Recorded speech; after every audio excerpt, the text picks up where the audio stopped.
Hey folks, welcome to the podcast. Thanks for checking it out. This week I am still in Los Angeles, been living out here for a while now. We're developing a scripted half-hour sitcom for me based on my kind of crazy life story of a lawyer turned comedian guy and what it was like kind of going through that change.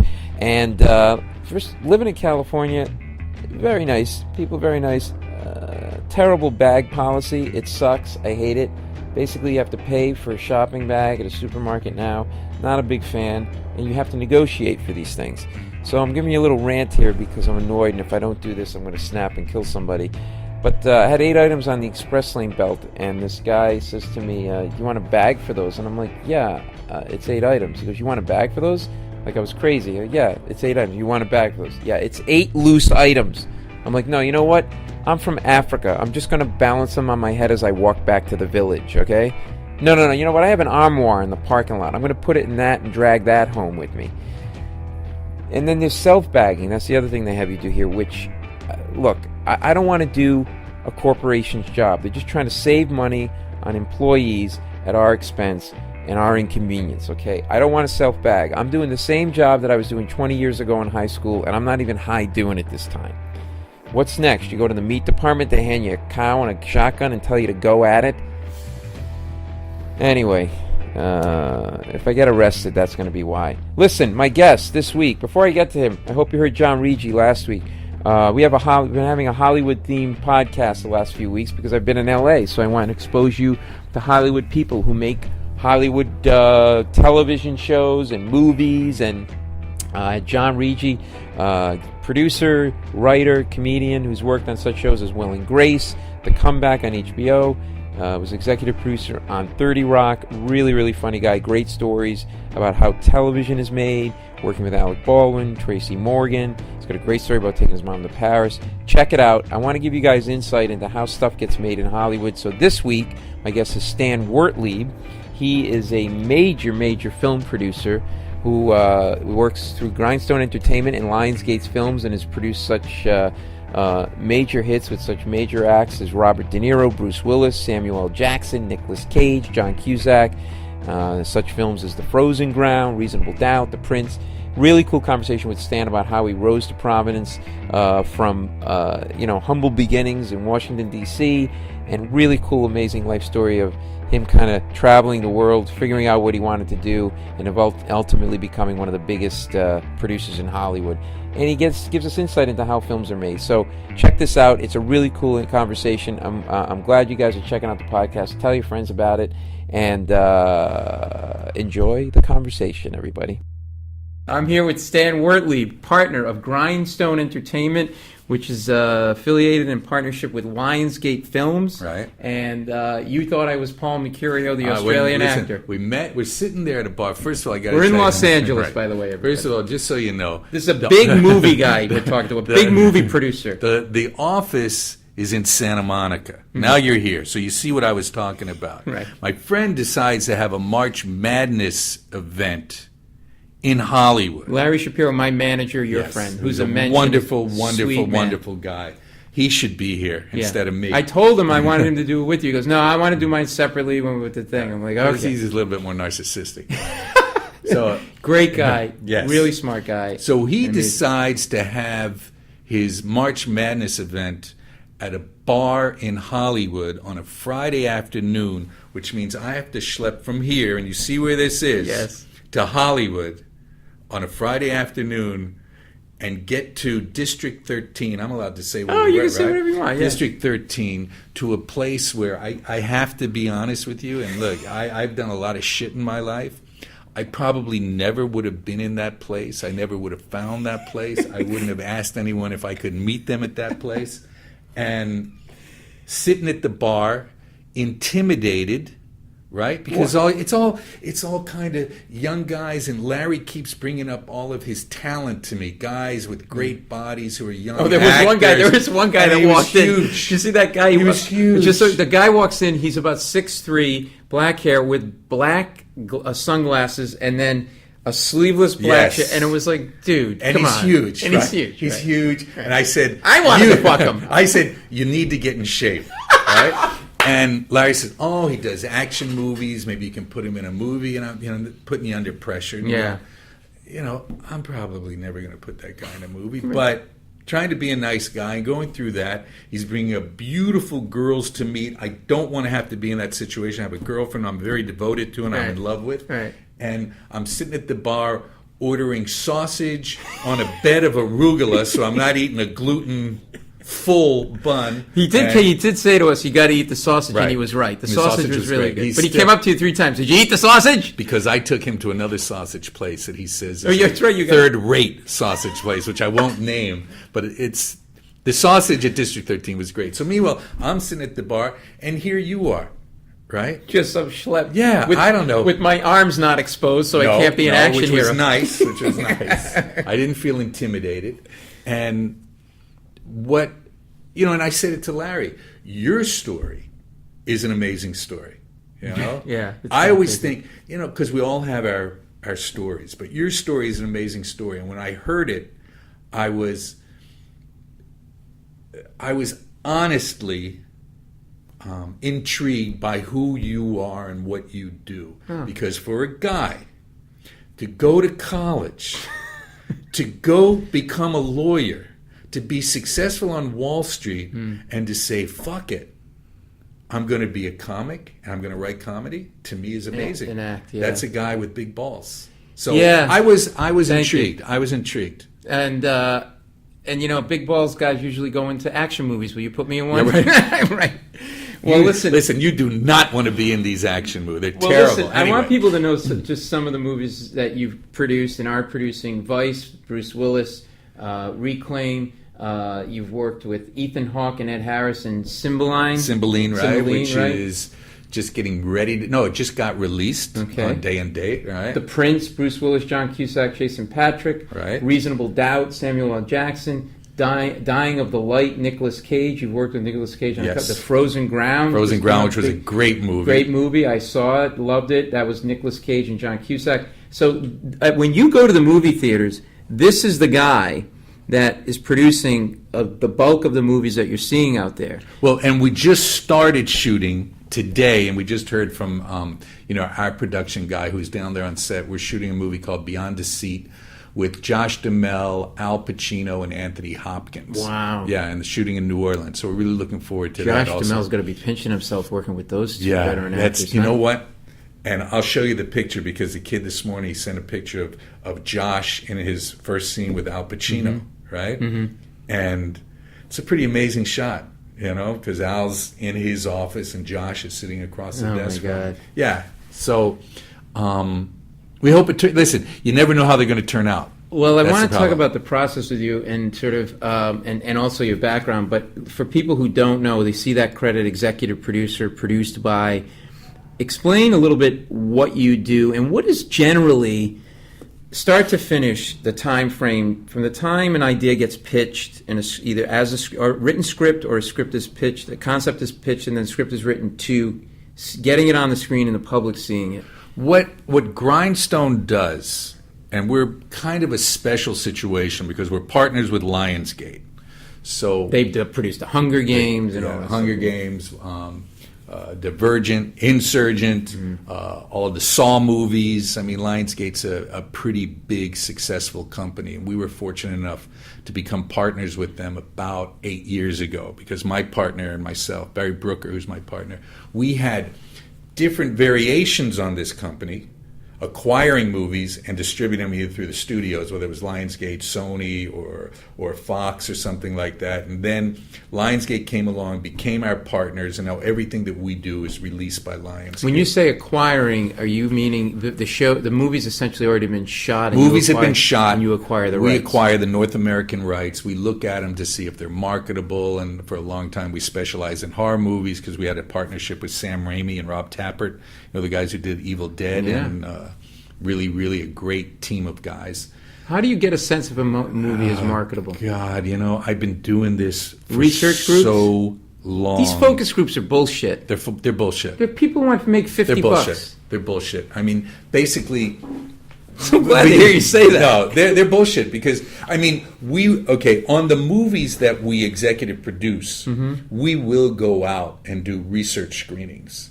okay, to decide how we're going to distribute the film. And for people who don't know, that is basically you go outside of LA to like a suburb that reflects America. You show the movie and you ask people to fill out a survey. They fill out a survey. They answer a lot of questions. There's a focus group, so you find out what did they like about the movie, what did they dislike about the movie. I mean, we recently did it on a movie that we have coming out, which is Z for Zachariah, which stars Chiwetel Ejiofor, Chris Pine, and the amazing, the beautiful, beautiful blonde from Wolf of Wall Street. Oh my God, the one that plays his wife. Yes. Goes, oh my, yeah, I know who you're talking about. I can't remember her name. Yeah, isn't that terrible? Oh my We're God. sitting here, we can't think of her name. So if she hears this, she's going to go, boy, that's just wonderful. You better IMDb her really quick, dude. All right, go ahead. Right? Go ahead. I'm going. Margot. Go ahead. I'm going. Just keep talking. I'm doing Yes. So in acquiring a movie, my partner and I try to keep an eye on everything that's going on. Name of the movie is, that's Wolf of Wall Street, but ours is Z for Zachariah, and she's absolutely amazing in the movie. Oh, Margot Robbie. Yeah. Right. She's my next wife. She is, she's gorgeous. She's an incredible actress.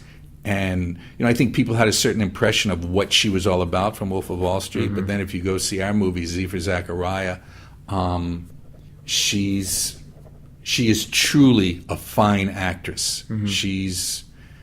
She's way more talented than anybody may expect or prejudge her to be, because she was that sexy blonde. Yeah, if it's a blessing and a curse if you have a breakout role like that, but it's one where you have to play quote unquote ditz or whatever. It's funny, I was watching reruns for, I don't know, this tells you where my life is, of All in the Family and Edith Bunker and Stapleton, and how good she is in that. She's great. And if you never saw her again, you would think that she's at this, but she's a trained theater actor She's a and wonderful brilliant. actress. So She's I can understand for Margot, if you get that kind of role, right? And I think that's why she did Z for Zachariah, because it gave her a chance to play another type of a woman. What is this movie about?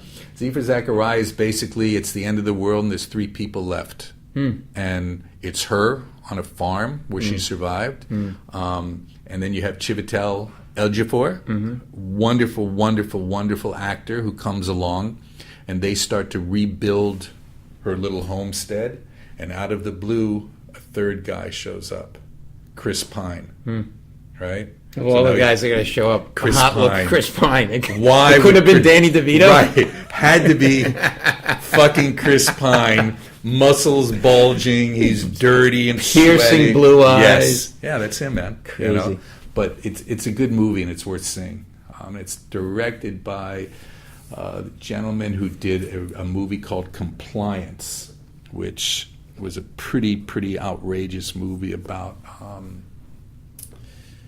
a guy, a criminal type who manipulates people at a fast food restaurant to sexually abuse a girl who's working there over the phone. Compliance, really, really good movie. Anyway, acquiring movies, finished movies, we try to stay on top of what's happening. What's trending, what kind of movies are really, what are young guys Okay, but isn't that part of the knock on Hollywood? It's too much of that. Like, in other words, like there's this is a genre time for the genre of horror movies. So you're getting 400 of those. Yes. So when does somebody in your brethren at your level at competing studios, who gets to get to the point where they put their dick on the table and go, you know what, we're going to go the other direction? Well, when do you know when to get off that highway and off that ramp? You tend to know, right? Yeah. And it's a really hard slap in the face when all of a sudden the movies that you were releasing were doing so well and you were getting away with murder, and all of a sudden you release a movie and you go, wow, nobody's interested. So the art of it is to see that coming before you got to see it coming. I mean, we were the first guys to do mixed martial arts films using guys from the UFC. Yeah, right. In 2008. We did like 10 of them at once, man. You were on the cutting edge of, you had welterweight champion George Rush, St. Pierre. Yeah, we had George St. Pierre. We had everybody, man. Yeah. We used Anderson Silva. Right. We used Rampage Jackson. I happen to have been a huge fan. I've been a fan of mixed martial arts even when it was illegal. They were underground fights here in Los Angeles garages around town, and this was late 80s, early 90s. And what was it about? You did Never Surrender, you did Death Never Warrior, Surrender, right? Death Warrior. Boy, we did quite a few of them, man. I don't know if you have any of the other titles. There were just so many of them, man. And some were pay-per-view that you did, too. We had gone out, we had struck a deal with DirecTV. We told them that, everybody saw that the UFC was exploding. I was a huge fan of UFC. Guys used to come over to my house to watch mixed martial arts, and they thought, how are you watching this violent sport? And to me, it was always, these are probably the best trained athletes in the world. Yeah. They're as good as football players, basketball players, soccer players, and the audience continued to grow and grow and grow, and my partner and I said, hey, let's make these little action movies, but use the guys from UFC, because it's hard to find action stars. Who were the action stars? It was Schwarzenegger, you couldn't get him. Stallone, you couldn't get him. Bruce Willis, you couldn't get him. Chuck Norris, you couldn't get him. So what do? You go out and find these young guys, right? Who guys were already following because of their fights in the UFC and Strikeforce. And that really worked for a couple of years. We had huge success with those movies. What clicked for you in the 80s when you were going to these garages and seeing these guys fight? Was it's like a version of Fight Club almost? Yeah, no, I'll tell you what it was. When I was a little kid in Washington, D.C., on Thursday night, which was bowling night for my parents, my mom and dad, as I would sit in front of the TV as they were leaving, they saying, don't watch any of that goddamn wrestling. Right? So you can picture Norman and Helen Wertlieb yelling at me. My brother was upstairs studying because he was a genius, right? I wasn't good at anything, but I loved wrestling. So I got... What did you like about it?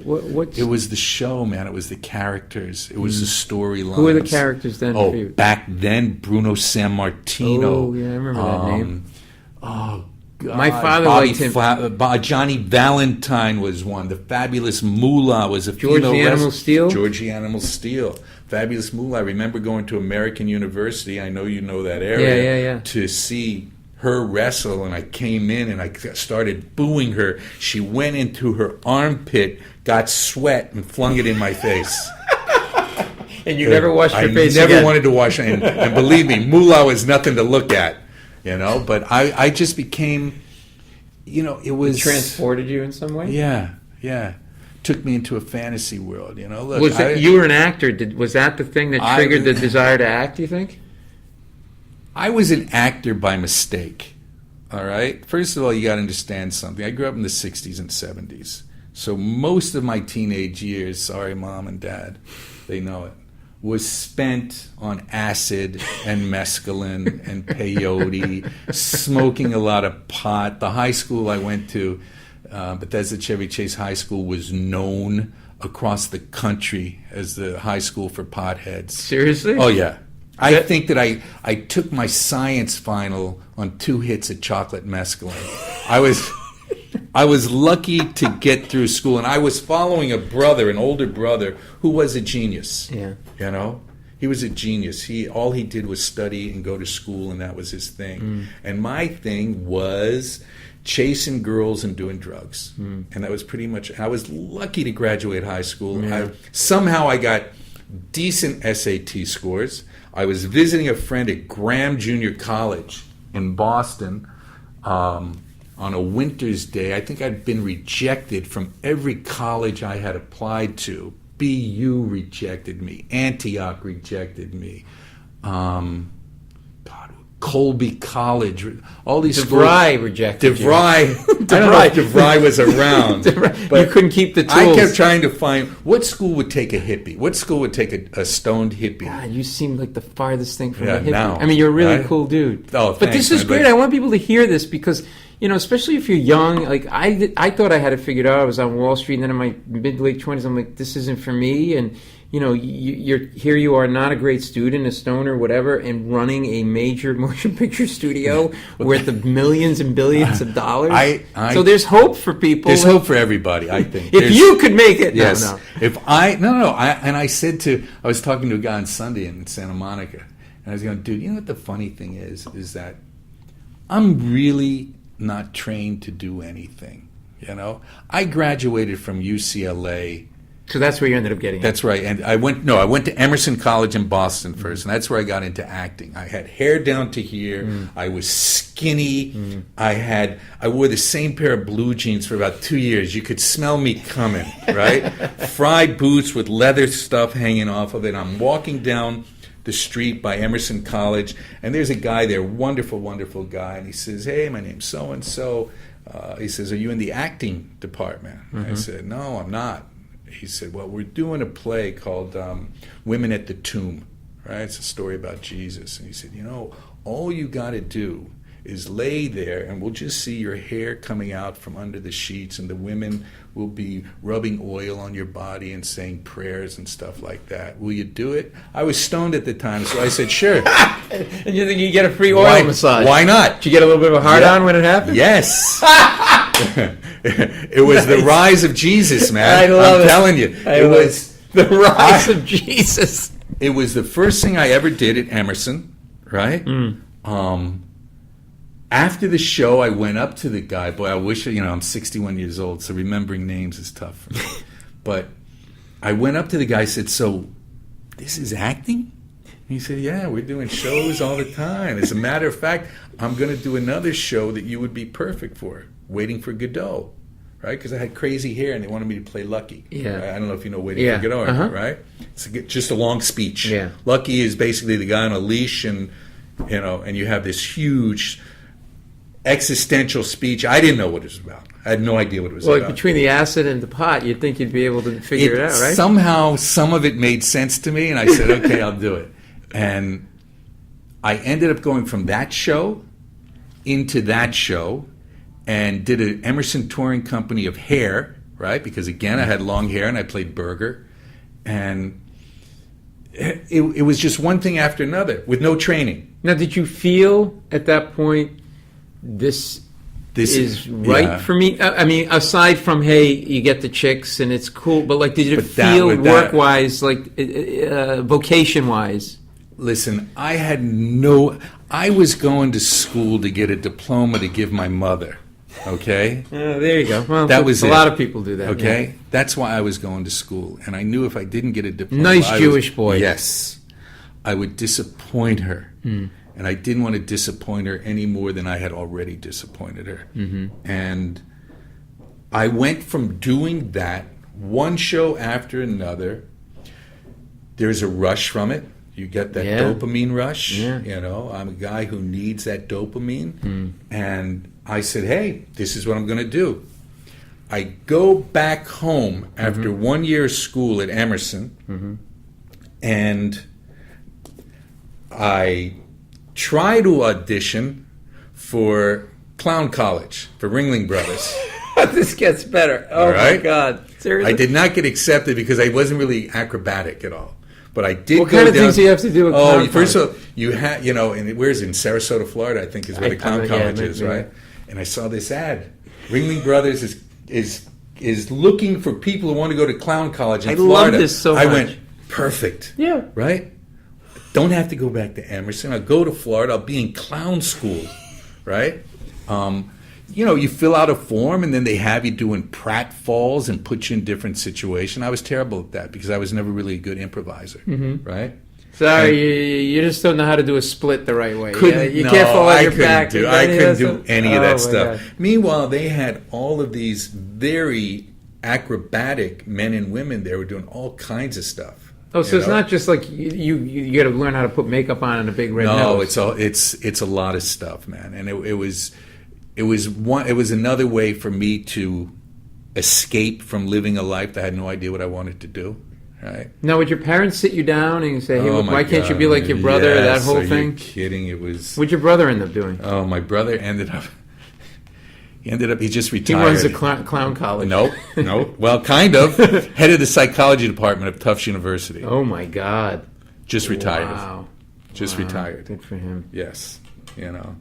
So you're feeling that. By the way, best acid trip you ever had? What happened? Best acid trip or worst acid trip? Worst. Worst acid trip was I'd gotten invited to a party.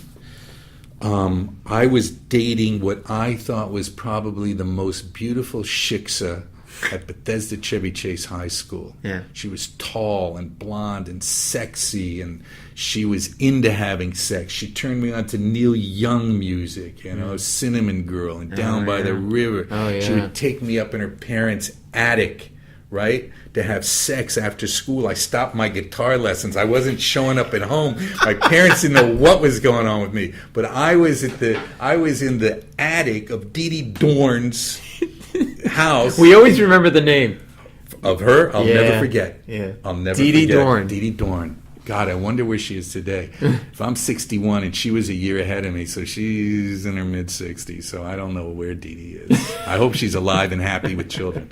So we get invited to a party, and it starts out Friday afternoon in school. We start doing chocolate mescaline. So I was in 10th grade. She was in 11th grade. We're doing chocolate mescaline throughout the day.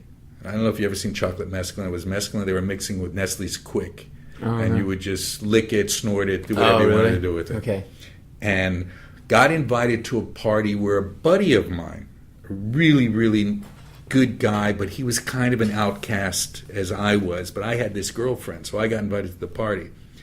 And my girlfriend and I do a hit of acid on top of the mescaline that we've been doing all day, right? Now, what state are you in mescaline at that point? I've done it once or twice, and I've done THC and stuff. Are you just sort of like, are you just floating right now? You're just floating. Yeah. You're just, with that much, yeah. So you're in another world. You shouldn't be driving. We had other people, driving us and everything. And you're all lovey-dovey and feely-feely, and everything is beautiful. I'm at a party with all the hip kids and the in kids and everything. Take the acid.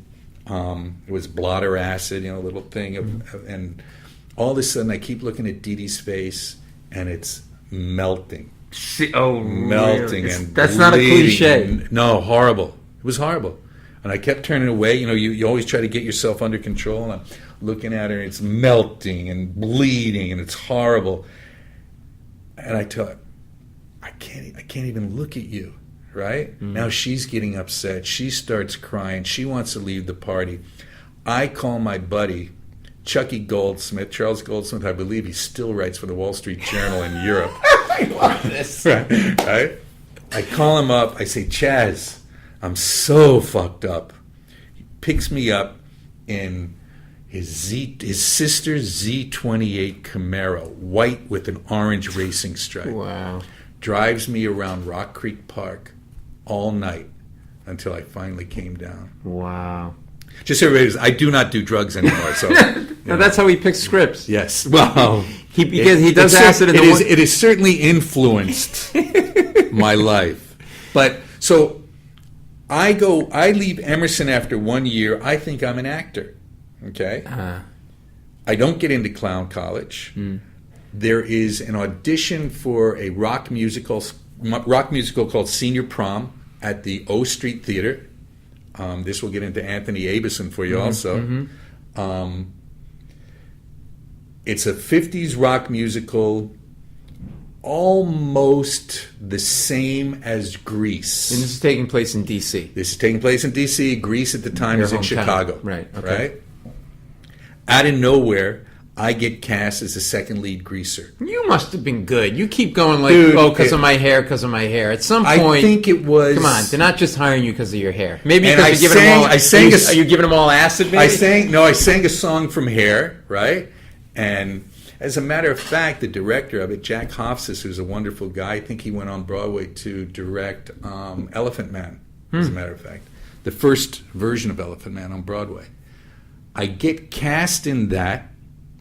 I think it's just going to be for the summer. The show runs for a year. I do not go back to school. I do that show for the whole time that it's running in Washington, D.C., and get like this sort of notoriety in town. I mean, we're on all the local TV shows, and there's reviews, and you're getting mentioned. Your parents come out to see it? Oh, yeah. Now they're proud. Oh, they are. Oh, okay. Oh, okay. Now they're My proud. son, the actor. Yeah, now they're proud. I think I don't even think we're getting paid equity wages. We were like on a profit sharing thing with the box office. But to see you up there must have... Yeah.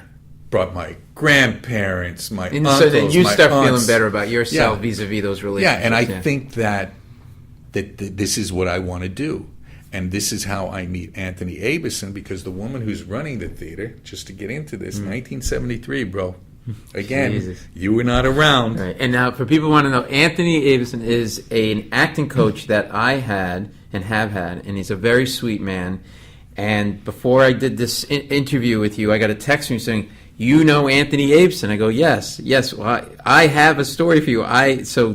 We have a connection through Anthony that we never knew existed." Yeah, Go ahead. crazy. Yeah, very sweet Of man. all the things actor to himself come up, becomes like an acting Yes. coach. But so you meet him in '73. Of all the things for me to look at when I'm going, I like to know who I'm going to be talking to, Yeah. what's going on. I want to see what you're doing, and you're, come on, pretty impressive guy. You're a pretty thanks. impressive guy. And I'm reading all this stuff, and then you go down at the bottom and resume, and I see Anthony Abison. I go, do you know how often I think of Anthony? I think of Anthony a lot. Really? Even today, I think of Anthony. Because here I was doing this very, very commercial rock musical and feeling like $1 million. But I wanted to be an actor. And they put up a little poster. Anthony Abison from New York City is coming for an 8-week workshop, Grotowski-oriented acting training. I don't even know who the fuck Grotowski is. I heard of Stanislavski and everything. That's what I studied Stanislavski and Boleslavski with him. Right. So maybe this was predates Yeah, that. he was actually a disciple of Grotowski. Oh, okay. Right? He's one of the few people teaching who... I think he actually went to Russia Yes. for a while, right? Yeah. And here comes Anthony Abison. Biggest thing he taught me was moment before. Like before you start the scene, you got to have a moment before, right? Not the biggest thing, but he always used to say, "Paul, what's your moment before?" Like so, you go into the scene juiced. Well, yeah, because, and I'll tell you something you'll be able to relate to. I meet him. Now, this is a guy, he only wears a leotard and tights. All right? That's all he wears. I didn't know that about him. Yeah. Okay? Anthony Abison. Usually barefoot, Definitely a hippie. A hippie, long hair. Yeah. I'm looking at him going, Anthony, I had to cut my hair to become a greaser, man. My hair was down to here and bop, bop, bop, bop. I get in the class, and I remember I was never really good in his class, and Karen Allen was in the class. It was one of his great success stories, and there was another actress who became a success story from his class as well. I wasn't good. I just thought this guy was like a guru. Yeah. Right? He had all the answers. I started wearing leotards and tights wherever I went. Oh, jeez. What a schmuck I was. People And are you're looking on at acid. Right. No, I'm not on acid at this point. Right? And I'm just going, this guy is amazing. Right? And I'm trying to start doing a scene. I start doing a scene where I'm coming into an apartment that's been on fire, and I'm going to save this woman who's in the thing. And I did it. And he said, Stan, I want you to go downstairs, go outside, go to the corner, run that down the street, up the stairs, then do the scene. I'm going, is this guy out of his fucking mind? Right? Yeah. But I guess the same thing you're talking about. It's a moment before. Yeah. It's that method. Where are you coming from? Right. Where is your body? It's to put you in that emotional right. state. I do exercises to this day as a stand-up because of him, but before every performance. Wow. I go into the stall of a men's room at the club or wherever I am. I put my music on. I do push-ups. I do some calisthenics, and I get my body revved up. I get the whole thing, and it's because of him. He's and he is guru-like. Yes, he is. Because but I think he's guru-like not in a bad way. It's a pure soul that you trust. Like he only cares about the art. Like there's no ulterior motive. Absolutely. So then you trust that person 100%. Absolutely. You know what I mean? I mean, it was, sometimes it was brought up to me, you say, well, you're doing this commercial theater rock musical theater down here in the theater. Then you come up in the loft, and we're doing this. And he often, not often, but he put it to me a couple of times, where would you choose? Okay? Yeah. Now, what I would say to him is I would choose what he's doing. In my heart, I wanted what was going on downstairs because I got the applause after the show and everything. Yeah. Right? Well, And- like most people. Yeah. I would feel the same way. You know? Yeah. And just seeing his name on your sheet about what you did, I sent him an email. You want me to tell you what email I wrote to him? Yeah. Hold on a second. He may say, who the fuck is sending me this? Where is it? Anthony Abison. And I said, it's a voice from the past. Hey, Anthony, I'll be doing a podcast today at my office in L.A. with a former student of yours, Paul Mecurio. I shared with him that in 1973 I was doing a rock musical called Senior Prom at the O Street Theater Annex of the Washington Theater Club, and I too was a former student of yours at a Monday night class in the loft of the theater, the Anthony Abison Workshop, and it was great. I hope you're well, and it was great to hear your name. Best regards, Stan Wertlieb. Now, will he remember me? Maybe not. I mean, he's seen how many hundreds of people has he...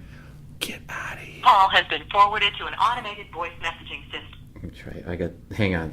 We're gonna call Anthony. Maybe, Now, what if he says, who the fuck is this? How old is he? Anthony's older than me. like maybe he's 70? Yeah. This is his office. But it's late there, man. I know. But we'll leave a voice message on his. I've never done this on my show. This is awesome. This is Anthony Abson. Please leave a message. Hey, Anthony, this is Stan Wertlieb, who worked with you in 1973 at the O Street Theater Annex in the loft. I'm sitting here with Paul Mecurio, who is a student of yours. When I read your name, when I was reading about Paul, I was taken back to the time that we hung out together and I worked with you, and you were a big part of my life in the early 70s when I was trying to figure out what the fuck am I going to do with my life. Anyway, Anthony, I hope you remember me. You may not. Adrian was my girlfriend. You had a lot of girlfriends, so I don't know who you were going out with, but I could probably name a few. Anyway, brother, just wanted to say hello to you. So now you're acting. You're really getting serious about acting because Right. you're studying with a brilliant guy. At that point, and I was doing shows. I mean, I worked at Arena Stage, and I worked on the Washington Monument Shakespeare Festival.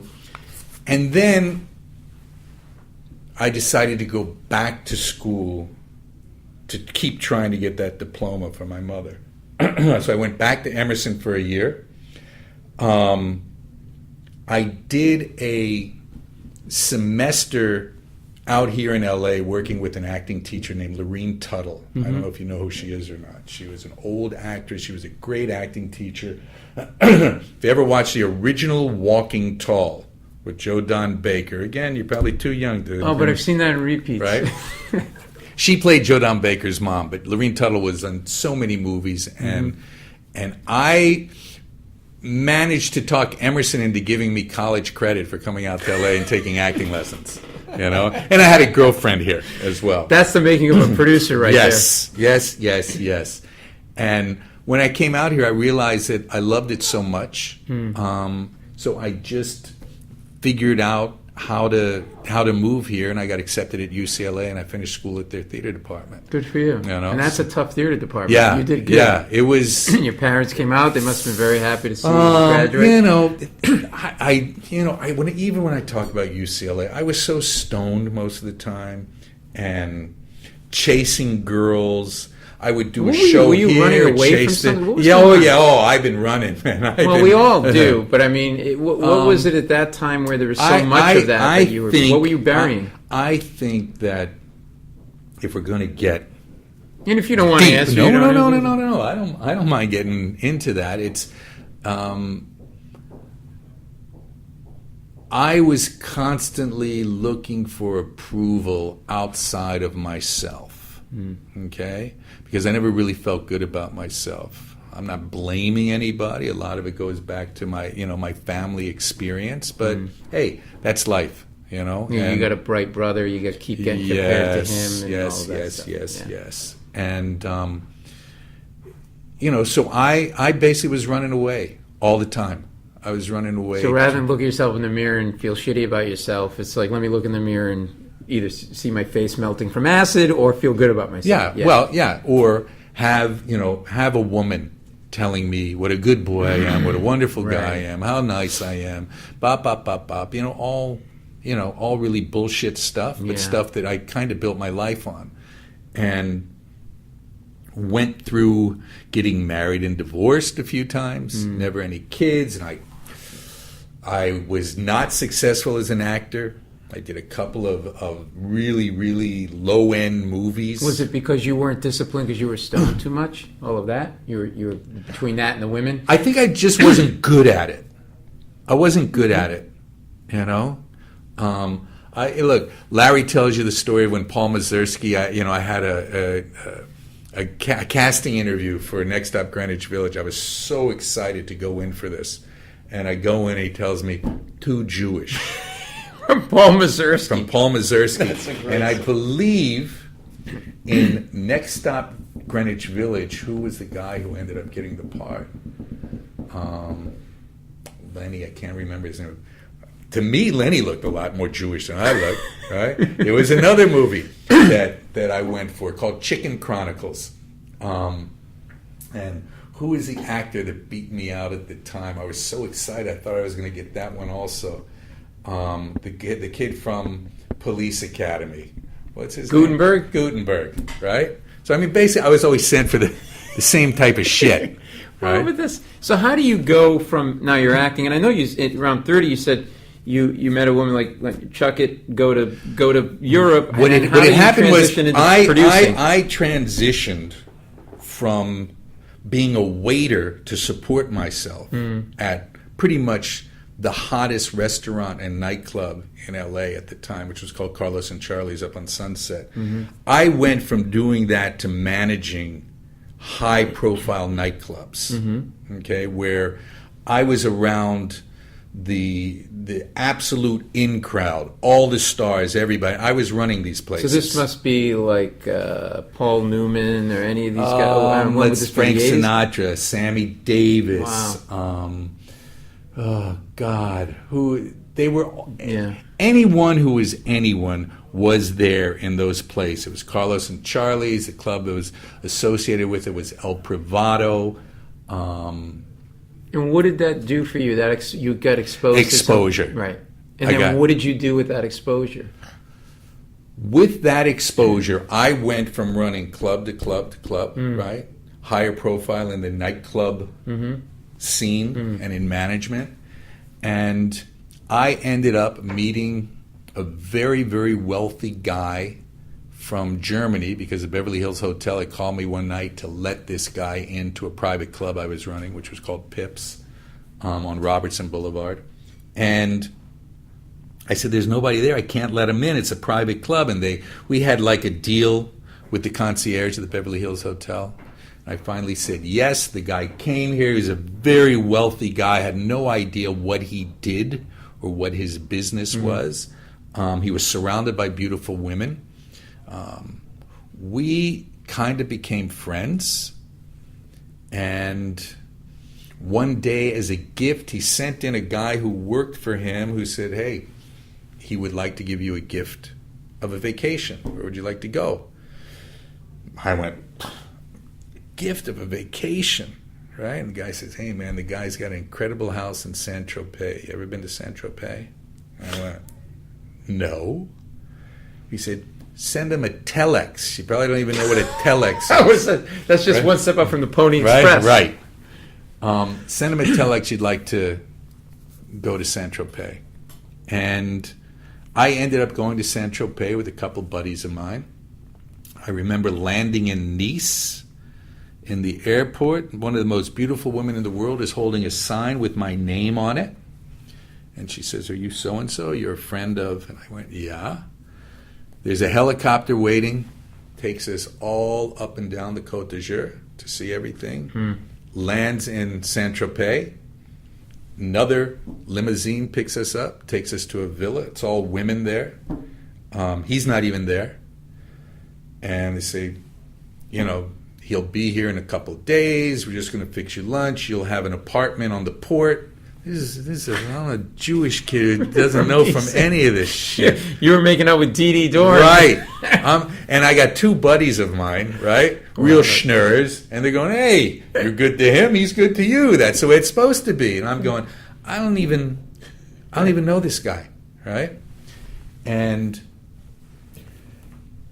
I just had this incredible vacation. He shows up in Saint-Tropez. We're sitting at lunch at Club Sankt Beach 55. And he says, tomorrow we go to Munich. And you're like, I got a job. I'm like, I can't go to Munich. And he says, why not? And I said, I hate to break it to you, but I'm Jewish. And he just he started laughing. He said, are you crazy? I said, look, his name is Walter. I said, Walter, I go to Munich. My situation with my parents is not good anyway. I go to Munich. I can't imagine. I even had an uncle who stopped talking to me when I went to Munich.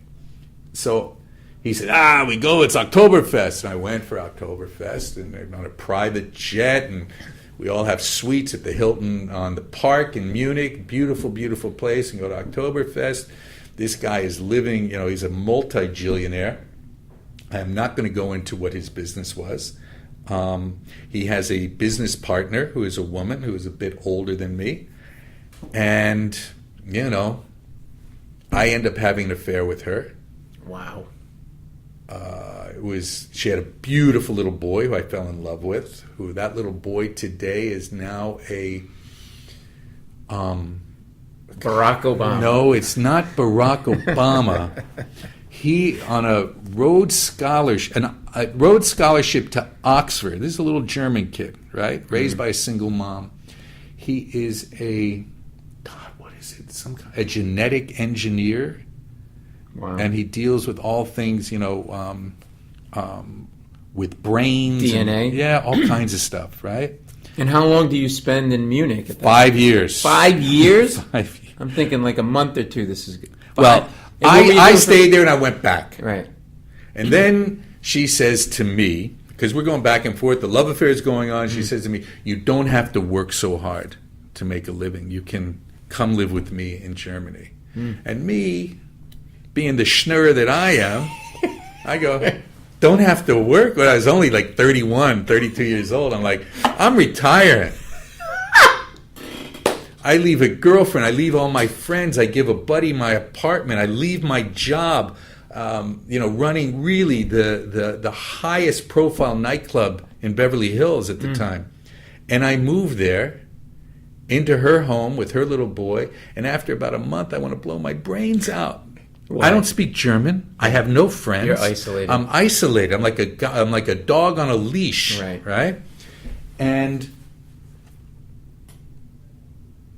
I was too embarrassed to go home with my tail between my legs. I can understand that, though. Okay? Yeah. Because I was a real... My exit was really a schmuck exit, right?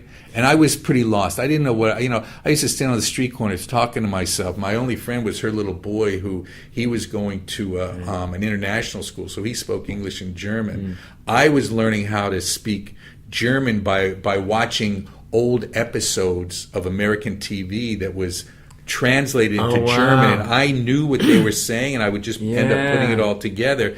But from there, from that opportunity being there, because I knew a lot of producers from having been in the nightclub business, I started selling rights to American movies and TV shows to the German companies and the German TV stations. And that's where it all started. So, before we started taping this, you said a young guy in your office came up to you and said, I want to talk to you. And you said, why? And he said, because you seem like you would have stories that help.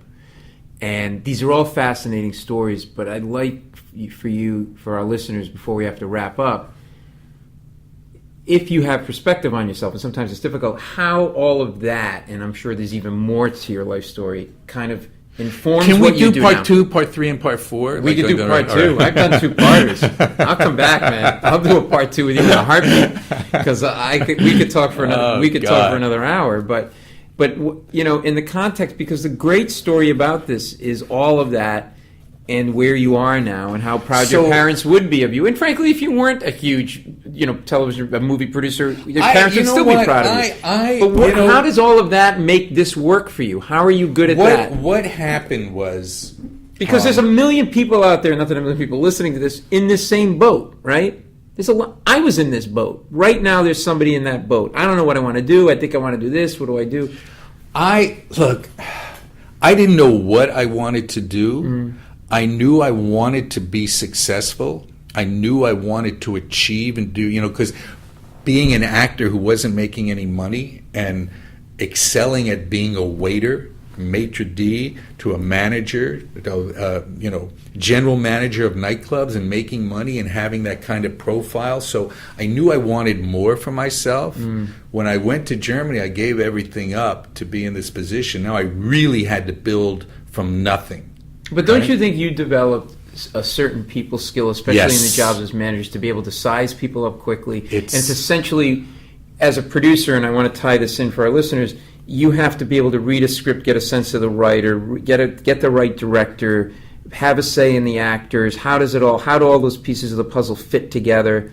Aren't you? I could see a direct correlation between your skill set developed as a nightclub manager. Absolutely. Because what happened for me was I had the ability to talk to a lot of people, you know, find out who they were, what they were all about. And because I loved movies more than anything else from the time I was a little boy, I mean, it was really the only thing I had in common with my dad was that we loved movies and we loved boxing. Okay, those were the two things. Do you think that love of boxing is why you gravitated to MMA? In Absolutely, some way? because as boxing was becoming boring, mixed martial arts was becoming more and more exciting. Yeah, you know, the fights were better. There were no really great boxers anymore. Right. You know, so. Boy, it's hard to pinpoint it because I know that so much of it had to do with luck, with when I was in Germany realizing that my love of movies and TV shows I could use to my advantage. Also, you got to remember something. This is 1985 till 1991 that I stayed in Germany. VHS was just starting. The TV boom was just starting.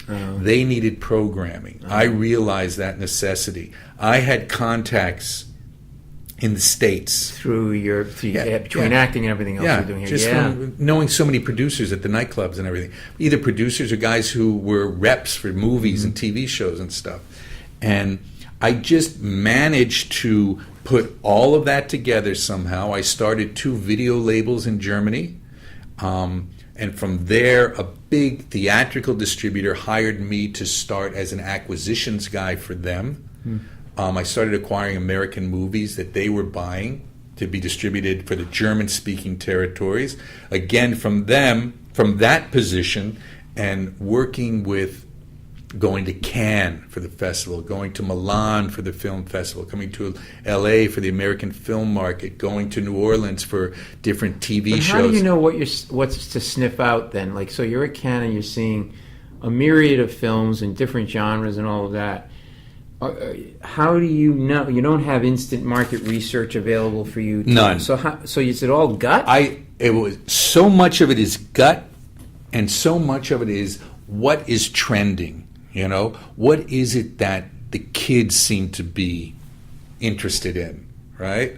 I got interested in Asian horror movies in the 80s. Became bigger and bigger and bigger, you know. Did you get interested because it was trending or because you truly got interested in it? I got interested in it. You know, I saw this as potentially something that could be successful in the market that I was dealing in, right? Right. And look, Paul, so much of it was gut instinct and luck. So when you do your job now today, right, how much of that plays a part, and where was the big sort of hurdle for you as a producer of film in particular where you go, whoa, this part sucks, or is a lot harder than I thought, or I really like this part better? I knew that I did not want to be that producer on the set doing the day-to-day work. Rather, explain to people the kind of producer you're talking about. Okay, as executive producers, Grindstone acts as executive producers for anywhere from 10 to 15 movies a year. Producers will bring us their projects. We'll read the script. We will let them know this is the type of cast that we need to satisfy Lionsgate, who we're supplying the films to. Mm-hmm. We know the genre of script, so we read so many scripts. We have a couple of guys who read scripts for us also. Mm-hmm. But it used to be that I was reading every script that we were doing. Mm-hmm. Now we have a couple of readers. They'll say, hey, this one's good, this one's bad. You can toss one. The good one you can take a read. And then at this point, you've got to not only think about the actors, but the right director for Right this. director is very important. Trying to grab somebody who you've seen what he's done before. You've seen commercials that he's shot. Or you've seen a lot of guys were coming out of music videos for a while. We just try to keep our eye out for what's trending, what seems to be popular, what hits us in the gut, what are the major studios doing, what kind of movies are they doing that we can kind of draft off of. I mean, we went through the mixed martial arts thing for a while. We did a lot of horror movies for a while. Now we're doing mostly action and thrillers. So when go ahead. When you're doing this, and you, how does all of that play for you today? So if someone's going through what you were going through, and then you ultimately found your way, it's not just luck. You were smart enough and astute enough to see a need and a niche in a marketplace. What do you tell that kid who came up to you in the hallway? What's the story you would tell that kid? I think that kid, that he had the balls. I don't really know him. I see him when we go take a leak, right? And he said, hey, I'd like to go out to lunch with you because I figure you got to have stories. And my partner and I have gotten pretty well known around Lionsgate. We're kind of rogue executive producers. I mean, they finance everything for us, but they finance everything for us because we continually generate lots of money for the company. Right. Do they like everything that we do? No. Is the quality of everything that we do what they would like it to be? No, because a lot of these movies don't hit the mark, but we know that commercially we can figure out how to release the films and have them make money. Right. My partner quite often, he's asked, to you, what's a good movie? He always says a movie that makes money, because there's a lot of good movies that don't make money. Yeah. Right. We have never been really artsy guys. We've been very genre oriented. I think one of the most important things, it's kind of how we met. Larry Shapiro, who is a manager, I met on a basketball court in the Valley where he was coaching girls basketball, and he was coaching two of my best friend's daughters playing basketball. I see this guy across the court yelling at the girls. He's a coach and he's yelling. Right. And I say to my partner, who the fuck is that guy? He says, wait till you meet him, right? And we met. And I said, you got to stop yelling at the girls. Oh, no. These girls got to be told what to do, bop, bop, bop. And he's got his whole thing. His girls were all winners. They're always winners, man. And we became friends. The number of relationships. But you're a people person. And that's why I think you're probably very successful producers, because when you're dealing with the vagaries of making art, which is what you're doing, and you're dealing with a nut job director or a persnickety actor, you're the guy that can come in and kind of put the glue out and calm down. What do you need? You need green M&Ms. One thing I have learned, breathe. If you stop and you take a breath, and those situations, which But see, you lived all those life experiences for a reason, and that's why you're successful today. If you had just been a guy that whatever, and you were a bit of a book nut, and you couldn't do what you do, but you were living in Germany for 5 years. I was just never. Yeah. I was never cut out to do it. And it's weird, because when I think about where I grew up in a rich Jewish neighborhood, Chevy Chase, Maryland, outside of Washington D.C. One neighbor up the street owned the Baltimore Bullets. The other neighbor across the street started Dart Drug, Track Auto, and Crown Books. The other guy up the street, his father owned the Philadelphia Eagles. I mean, we were surrounded by an atmosphere where it was all about success. Yeah. And you better be successful. Yeah. And I was not really geared towards that. I was kind of put off by the whole. I was not a great athlete, okay? I wasn't smart in school. And I said what I was good, I could talk to girls. And that's where that journey started. It was, and I think what you're saying about that kid, just to wrap that up, is that he had the balls to come up to you, said a lot about his personality. Which is that's a sign of a future producer or an entrepreneur of some type. Absolutely. Look, and you met Daniel, who's our new assistant. Yeah. I said, Daniel, it's new here. It can be a weird atmosphere at first. And he came from a fairly big agency where he was working. And I said, most important thing is listen, right? Meet as many people as you can. Don't piss off anybody. Don't be egotistical and narcissistic. Be friendly. Be a guy that people are going to be happy to get on the elevator with or to run in the hall, and they're not going to be turning the other way because, I don't want to have to talk to this asshole. Yeah. And it's, for me, and it's not for everybody, but for me, the whole thing was people. And being able to make other people comfortable, and I it's something I do have to keep under control because there is a part of me that's very judgmental, right? Like even when we were at District 13, it was very easy for me to become judgmental of that place. And then when I stopped and took a breath, and I'm sitting there and I'm talking to you, the other woman who was sitting there hawking me pretty good, man. Woo, she was talking, man. I know. She could talk, right? I know.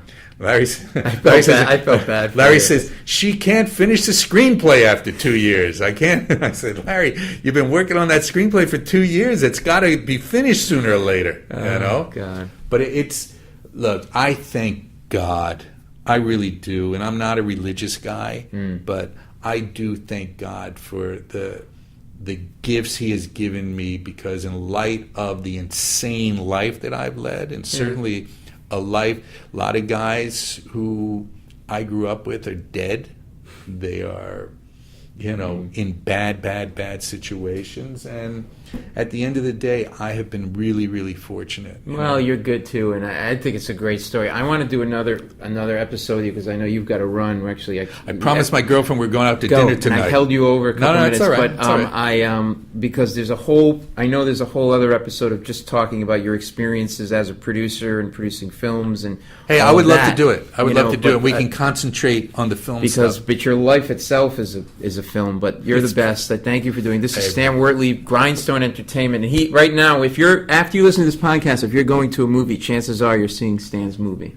I would check out. Which one would I check out? The one that's coming up is called Last Nights with Clive Owen and Morgan Freeman. Oh, okay. And what's another one that's coming out? Cymbeline, which is with Ethan Hawke and Dakota Johnson, if you saw 50 Shades of Grey. And what's another one we have coming out?